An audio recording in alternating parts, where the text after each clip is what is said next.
Assalamu alaikum wa rahmatullahi wa barakatuh mes frères et sœurs. Comment est-ce que vous allez? J'espère que vous passez une bonne journée, que votre hymen, que votre foi se porte pour le mieux, que votre famille va bien, que vous avez la santé, c'est très important. Voilà, j'espère que tout se passe bien. Alhamdoulilah, moi tout va bien, alhamdoulilah, je suis content. Même si ce qu'on voit en ce moment en Palestine, ça m'attriste énormément. Voilà, faut rester fort, faut faire des tours pour nos frères et sœurs, lâchez jamais l'affaire bien sûr. Aujourd'hui, je voulais faire une petite vidéo qui parlait qui pourrait parler de la foi, de l'humilité, surtout de l'humilité, voilà. De l'humilité, est-ce que l'humilité, est-ce que c'est un rapport à l'ostentation, tout ça, je voulais parler de ça. J'ai pas de notes, j'ai juste une histoire que je vous raconterai un moment dans mon livre. Mais j'ai pas de notes, je voulais parler comme ça à cœur directement, parce que ça me tenait vraiment à cœur d'en parler.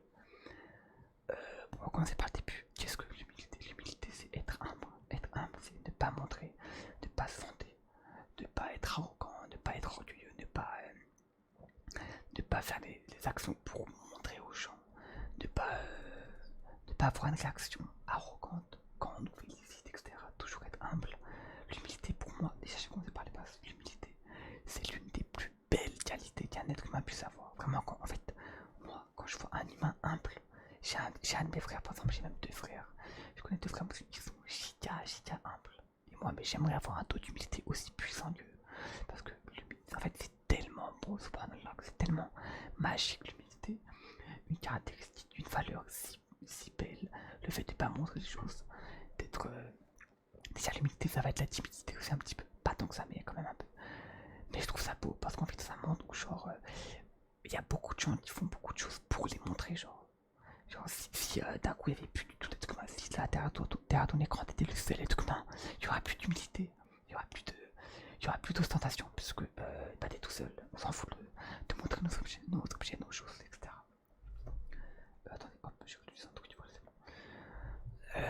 Oui, voilà, on s'en fout de montrer. En fait, les gens, surtout ceux qui possèdent beaucoup de biens et qui ne le montrent pas, qui ne sont pas arrogants, qui ne sont pas excessifs dans l'achat. Attention, les excès, c'est pas conseillé dans la religion, faire des excès de choses. Acheter une fois, je sais pas, acheter des choses hyper chères pour rien, dépenser bêtement, etc. C'est pas conseillé. Toujours être humble dans. Bon, bien sûr, si t'as travaillé toute ta vie et tu fais payer une paire de chaussures qui coûtent super cher, tu peux, hein, si tu te fais plaisir, c'est toi, c'est tout ton argent, tu l'as mérité. Mais voilà, attention à pas trop en faire des caisses, quoi. Oui, voilà, oui, attends, je sais plus ce que je voulais dire. Ah oui, je voulais venir à l'ostentation, parce que tout à l'heure je parlais de l'ostentation. Qu'est-ce que l'ostentation? L'ostentation, c'est de faire des actions pour ne pas les faire pour Allah, mais les faire pour les yeux des autres.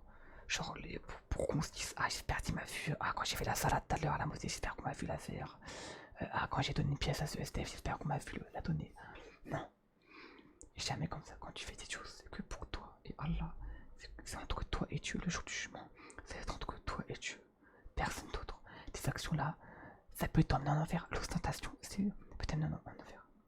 Le prophète sallallahu alayhi wa sallam, il a dit que aucun être humain n'ayant ne serait-ce l'équivalent d'un gramme d'un grain de sel, ou d'un grain de sable, je sais plus, on va dire de sable, d'un grain de sable d'orgueil n'entrera au paradis. Par contre, ne serait-ce qu'un être humain avec ne serait-ce qu'un humain qui avait un grain de foi n'entrerait en enfer aussi. Donc voilà, désolé, j'ai hyper mal expliqué, je suis trop nul, je suis désolé, mais vous avez compris. L'orgueil, faut savoir que le shaitan lui-même est tordu quand Allah a demandé aux créatures de se prosterner, de se baiser, pardon, de se baiser devant Adam. Le shaitan il n'a pas voulu, il a été rempli d'orgueil. De toute façon, faut savoir que le shaitan c'était un djinn au début, et le shaitan était un djinn plus pieux que n'importe quel être humain. Il a déjà été plus pieux que n'importe quel être humain, bien plus que moi, que vous. Attention, c'est pas parce que je fais ça d'ailleurs, bien sûr. C'est pas parce que je fais ce genre de vidéo que je veux montrer que je suis un beau et tout. Rien à voir. Je fais ça parce que je veux qu'Allah voit ce que je fais. Je veux qu'ils se disent, ah, c'est un beau, oui, il a fait des choses pour. Il a fait d'aider d'autres personnes, etc. Mais c'est pas pour vous que je fais ça. C'est vraiment pour Allah et moi. Je veux pas tomber dans cette ostentation. Attention, hein. Ça me terrifie d'ailleurs. Hein. Je veux pas.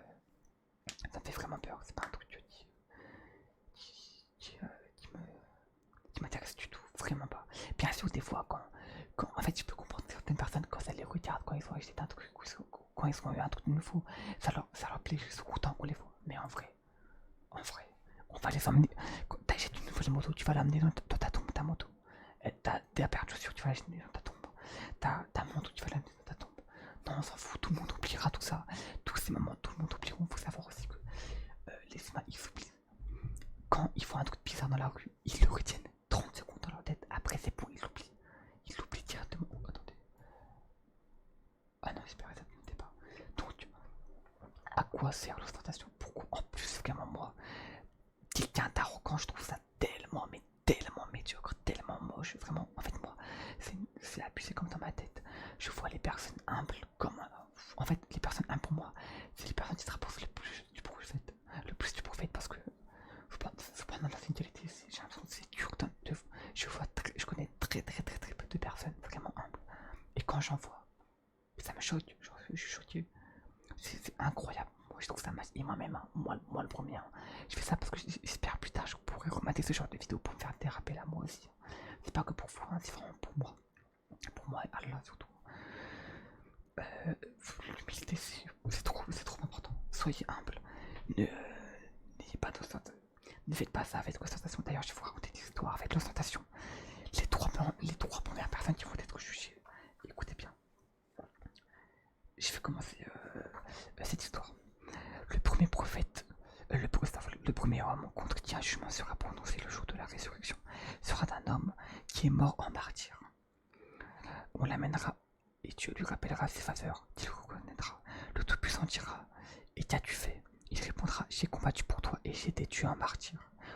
Mourir en martyr, ça veut dire que quand tu meurs en martyr, ça veut dire que tu meurs, tu vas directement au paradis. En fait, je crois que tu passes, je sais même pas si tu passes, en fait, si tu passes par la jugement, mais genre tu vas vraiment au paradis, genre tu vas au paradis directement. Il y a plusieurs façons de mourir en martyr. Ça, on en parlera dans une autre vidéo, je pense. J'ai combattu pour toi et j'ai été tué en martyr. Il dit: Dieu dira: tu as menti. Allah, il a dit: tu as menti. Enfin, il dira: tu as menti. Tu as seulement combattu pour qu'on dise de toi que tu étais courageux. Et ce qu'on a dit, et c'est ce qu'on a dit. Puis il sera ordonné qu'on le traîne à plat ventre et qu'on le jette dans le feu. Donc en gros, il a dit à Allah qu'il était, il dira à Allah genre qu'il est mort en martyr alors que non, il est juste mort.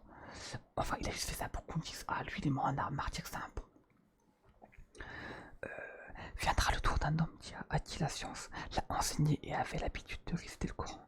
On l'amènera et Dieu lui rappellera ses faveurs, qu'il reconnaîtra. Le Tout-Puissant dira: et qu'en as-tu fait? Il dira: j'ai acquis la science, je l'ai enseigné et j'ai récité le Coran pour toi. Dieu dira: tu as menti.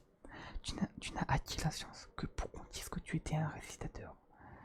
Et c'est ce qu'on a dit. Puis il sera ordonné qu'on traîne à plat ventre et qu'on le jette dans le feu. Donc là, c'est la même chose.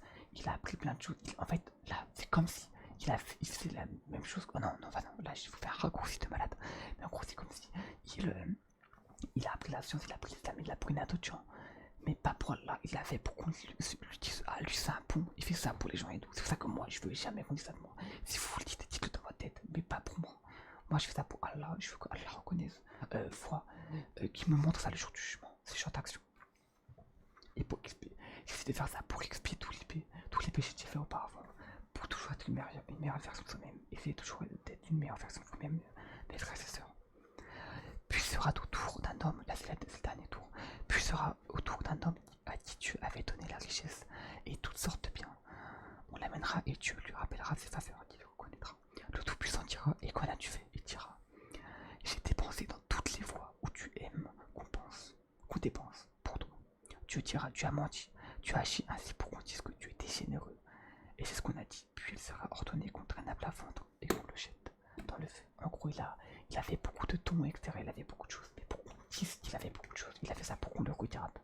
C'est pour ça qu'en fait, c'est tellement puissant, l'ostentation, ça peut tellement t'emmener en enfer. D'ailleurs, attendez, j'ai une autre histoire.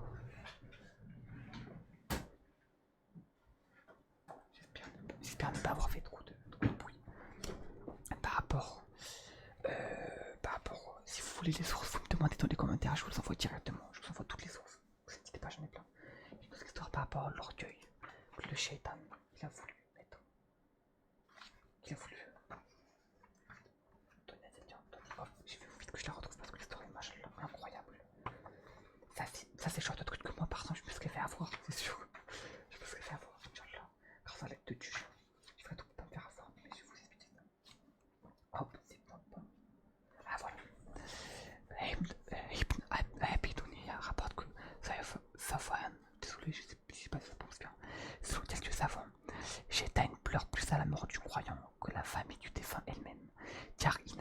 tenter dans ce pas monde. En gros, le diable, il pleure plus que la famille de la personne qui est morte.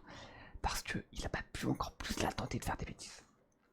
Salia ibn Ahmad ibn Hanbal a dit: j'ai vu mon père qui ne cessait de répéter avant de mourir: non, pas encore, non, pas encore. Je lui ai demandé: oh mon père, que veulent dire ces paroles? Pourquoi est-ce que tu disais non, pas encore, non, pas encore? Il répondit: Shaitan était assis auprès de ma tête et me disait: tu m'as échappé, ô Ahmad, tu m'as échappé, ô Ahmad. Et moi je ne cessais de lui répondre: non, pas encore, non, pas encore. Je vais vous expliquer pourquoi. À travers ces paroles, Shaitan voulait faire rentrer l'orgueil et la satisfaction de soi dans le cœur de l'imam Ahmad et le fouiller ainsi à sa perte. Heureusement, Allah l'a affermi et l'a sauvé des tentations incessantes du diable. En gros, il a tout fait pour que la personne se dise: ah, j'avoue, j'ai réussi à tenir bon face à toi, le Shaitan. Le Shaitan a tout fait pour que l'imam Ahmad lui dise: j'avoue, j'étais fort. Et en gros, pour qu'il soit un peu orgueilleux et satisfait de soi. Bien sûr, soyez satisfait de vous, bien sûr. Mais jamais à un tel point que vous devez délaisser certaines actions que vous faisiez pour l'être. Par exemple, les péchés. Ne vous dites avoir après avoir demandé pardon pendant des dizaines d'années, ne vous dites pas: ah, c'est bon, j'ai assez dit pardon. Au contraire, vous pouvez aller en envers juste pour ce genre d'action. Incroyable ce genre d'histoire. Incroyable ce genre d'histoire. Comme quoi, l'humilité, encore une fois, l'humilité, être humble, c'est la clé de tout. J'ai l'impression que l'humilité et la patience, pour moi, c'est deux valeurs. Mais je pense. Je connais une personne humble et patiente, c'était un ami de mon père, il était vieux, il s'appelait Kasmi. Il est très âgé et c'est abusé. Cette personne est tellement patiente et calme, humble. C'est magique, c'est incroyable. Et je veux être comme eux, ça, je veux être comme eux. Bon, faut savoir, je suis nerveux de base. Mais j'essaie de faire des efforts petit à petit, pour être comme ça. Faites des efforts pour être humble, surtout l'humilité.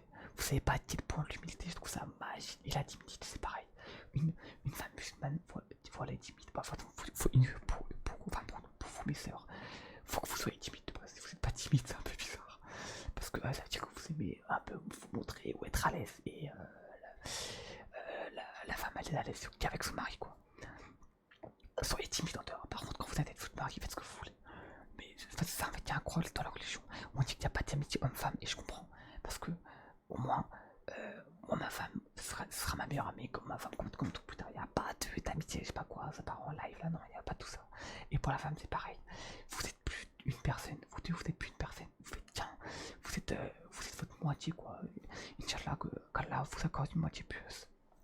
Amin.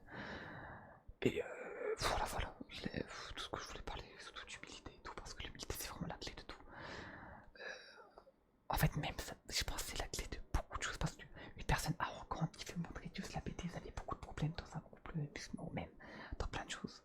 Dans la vie de tous les jours, ça avait toujours des problèmes. En fait, moi je trouve ça moche. Une personne qui veut montrer ces choses, et encore plus qui veut le montrer en taillant les gens, ou etc., en se la raclant plus que les gens, c'est encore pire pour moi.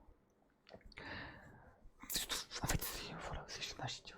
C'est juste c'est incroyable. Les personnes humbles, je trouve ça magique. Et souriez, hein. Le sourire, c'est une sunna. Donc voilà. Soyez humble, souriant et patient dans la vie. Demandez à Allah ce que vous voulez en prière. Faites des doigts et vous verrez que un jour, Inch'Allah, vous direz: oh là, tu m'as donné plus que ce que j'ai demandé. Et ça serait incroyable. Cette phrase sera incroyable quand vous l'aurez. Ce sera incroyable. Enfin voilà, c'est tout pour cette vidéo. J'espère qu'elle vous aura aidé un peu par rapport à l'humilité et tout. Tenez bon dans votre team, tenez bon, c'est très important. Votre foi, faites très attention à votre foi. On vit dans un monde, encore une fois, je répète dans toutes les vidéos, mais j'aime le répéter. On vit dans un monde où la foi, ça peut très très vite divaguer, hein, ça peut très vite partir en live. Même plus qu'avant, je pense. Donc voilà, trouvez-vous des frères. Pour mes frères, traînez avec des frères humbles, gentils, musulmans, très important. Ayez des amis musulmans. C'est important, vraiment, c'est important. Et mes sœurs, ayez des amis musulmanes, c'est trop important, parce que l'influence, c'est trop puissant, l'influence, vraiment, l'influence est trop puissante. Croyez-moi. En tout cas, barakallahu fikoum de m'avoir écouté, et assalamu alaikum.